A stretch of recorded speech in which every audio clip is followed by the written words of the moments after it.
poppin', man? Hey, look, man, what's poppin'? What's goody? Good with y'all, boy. Look, man, we got another video. It's called it's called Pitching the Show, but it's by my boy, TheOdd1sOut. You dig what I'm saying? Look, man, I guess he got a show. He pitching a show. You know what I'm saying? That's the title of the video, so I guess that's what he doing. You feel me? If you want to watch this video on your own without my reactions, why would you want to do that? You feel me? Look, man, the original video will be down below in my descriptions. Then the links to my podcast, Discord, and online website will be down below in the descriptions as well. Hey, man, look, I ain't gonna hold y'all up no longer. Look, before we get into the video, get some water, get something to drink, get you a snack or some dinner. Like, get you a whole plate, sit down, enjoy yourself, and watch the video. You know what I'm saying? I mean, it's about, over 10 minutes, so you should be done eating by then, you feel me, or your drink, unless you a slow eater. Like, wow, help yourself, eat faster, buddy. You know what I'm saying? Look, man, we about to get into the video. I ain't gonna hold you up no longer. Let's get right into it, brody. Yes, sir. 3, 2, 1. Yes, sir. Come on. Might be thinking that me giving you advice on pitching a show is insincere or not applicable because of that. But listen, there was still a whole lot of work that went into my pitch for a TV show, and even with all my subscribers, statistically, I still got turned down way more times than I got picked up. If Netflix is just green-lighting everyone with a big sub count, then why doesn't I Did a Thing have a show, huh? Why doesn't Mr. Beast have a Netflix show? Oh, actually, he's doing just fine. By the way, if you are someone with a lot of subscribers, don't just walk into a studio and say, hey, I have a lot of subs, give me a show, okay? Walk in and say, hey, I have a lot of subs and free merchandise for you, okay? Diversification is key. Networks like Netflix, Cartoon Network, and Nickelodeon, they're in the biz of making content for their platform and in turn getting you, the viewer, to watch said content on said platform, thus generating a perpetual money-making cycle that everyone, including you, benefits from.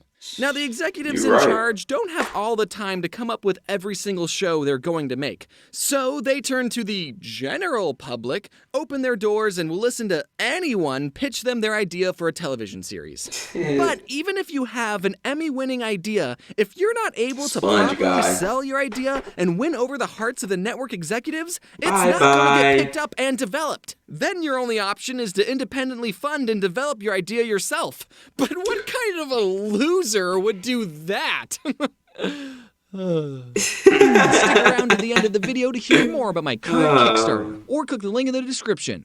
Alright, catch you later. And thus the art of pitching a show is born. You could honestly teach a whole class about this. Now, obviously you can't just walk into a studio empty-handed. Alright, big idea. What if we do a show where there's a talking alligator, right? And he's like, yo, what? I'm a crocodile. You gotta come prepared, but also not be over-prepared.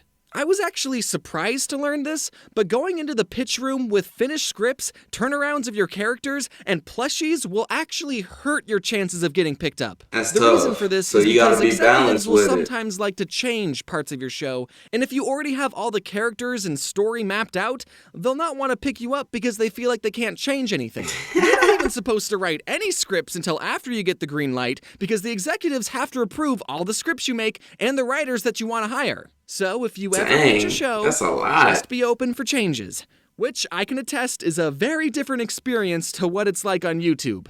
What you do want to bring to the pitch is this super important document called a show Bible, and then you need to convert to that show's religion. The show Bible is a document that contains everything your audience needs to know about your show. In the beginning of a show Bible, there should be a 1 to 2 sentence description that covers the main synopsis of your show. Yeah. It's kind of like an elevator pitch, but here in the biz, we call it a log line. I'll give you mine as an example. And it's an ad. Like, why is it an ad? What in the world is this? Get out my screen, when James's parents moved them to a tiny desert town where eccentric scientific minds have been brought together to do unfretted experiments, James finds himself surrounded by the children of these scientists and the offspring of their experiments. The result? Unlike in his last town, James is no longer the oddest kid around. I don't know if the show's been out by the Nice. time this video comes out, but we kinda lost the new in town theme. Like I said, the executives want to make changes. After the logline, you write a page-long backstory where you go more in-depth with your idea. Answer questions like, who are the characters? What are their goals? Where do they live? Just general stuff, because after the backstory page, you're gonna write all about your characters. This is the part of the Bible where you can just go balls to the wall with details and description. Who, how, and why are your characters? What are their wants, needs, fears, flaws, likes, dislikes, and general personality traits? These are important traits to think about, even if a specific detail isn't going to be reflected in the show. Like in my Bible for the crocodile, Max, some of the things we said he liked were the rain, raw chicken, and laying on warm rocks in the sun. Now, I don't think he got to enjoy a single one of those things in the show, but these are the types of questions you have to answer to get the clearest idea of who your characters are. You should also include drawings of your characters. This can help show their personality and body language, but just keep them to doodles, because again, they're subjected to change. Next, there needs to be drawings and descriptions of specific locations that the characters spend a lot of time in. This will help show the overall world and tone of the show. Nice. And lastly, bro, his I know editing it's long, is fire, that's why it's called a show Bible and not a show pamphlet. You need to write out page-long episode ideas, not scripts. This will show the executives what a typical episode would look like and the direction and tone you want to go with the show. Honestly, there's so much that goes into a show Bible. I'm really only scratching the surface. If you are genuinely interested in pitching a show, or even a little interested in cartoons, then I would highly recommend looking at other show Bibles online for inspiration and how they should be formatted. It's pretty fun looking through older show Bibles and seeing the earliest versions of your favorite cartoons. This is what Mermaid Man and Barnacle Bill were going to look like. Barnacle Bill. I mean, isn't that cool? Unfortunately, you can't just hand an executive your show Bible and silently wait for them to finish reading it. You also have to energetically and flawlessly pitch your show. Executives listen to like 9 pitches a day. So if you're not selling your show with 110% enthusiasm, they're going to pass right over you. So you have to practice your pitch like your paycheck depends on it. Me and the showrunner I worked with, Ethan Banville, practiced our pitch so many times. We practiced in front of a mirror, to our family members. We filmed ourselves practicing and then watched the footage, gave each other notes, and then burned the evidence. We memorized our whole Bible. But that's so smart to do, though. You know what I'm saying? They did it so much, so just natural whenever they got into the big stage. Everything. You know what I'm saying? The first time we pitched, it was too easy. I was still nervous. Oh, I had no idea what pitching a show would be like. We brought in our stapled Bible that we typed out on Microsoft Word, and I thought, this isn't enough. This Bible doesn't even have a spine. I still thought we needed to bring in finished scripts and character designs to show the executives how much thought we put into the show. But Ethan reassured me, no, the executives don't want to be overwhelmed with content. But when we got to the lobby, I saw the group ahead of us pitching their show, and they had cardboard cutouts of their characters, and they were handing the executives custom plushies, and I turned to Ethan, we are so underprepared. When we got inside, we pitched the show just like we practiced 1,000 times, and then the executive told me that no studio would ever want to work with a YouTuber.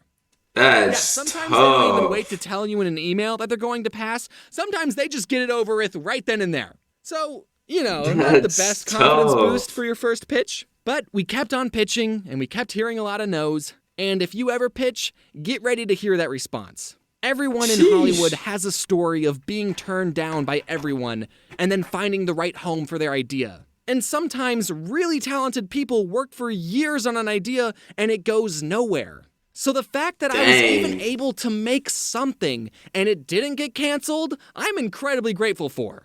But getting a show greenlit is not the only way to get it made. You can always put in the work and develop something yourself. No, you won't have a network backing you with tons of money, but if you truly believe in your idea, you should at least put something out for the world to see and over time build your own audience and then, who knows, maybe even sell it to a network. But not the one who said they never work with a YouTuber. They're horrible. Okay. Yeah, that's all the time I got. The ones that said they don't work with YouTubers, forget them, dude. Streaming October 7th on my Netflix. Ad time. Hello, this is James, and I don't want to see this. this. I'm sorry. You know what I'm saying? Shout out to the TheOdd1sOut. Hey man, if you want to pitch a show, this is a good video to show you that it's not as easy as you think. You are going to get no's, most definitely, until you get that yes. You feel me? But look, man, if you enjoyed that video, go ahead and give it a like, give it a subscribe if you new. And then, man, I'm out this thing, y'all. Hey, stay blessed, stay positive, like always, man. Stay out the way. Take care of yourself. You dig what I'm saying? I'm out. Deuces. Ooh, just farted.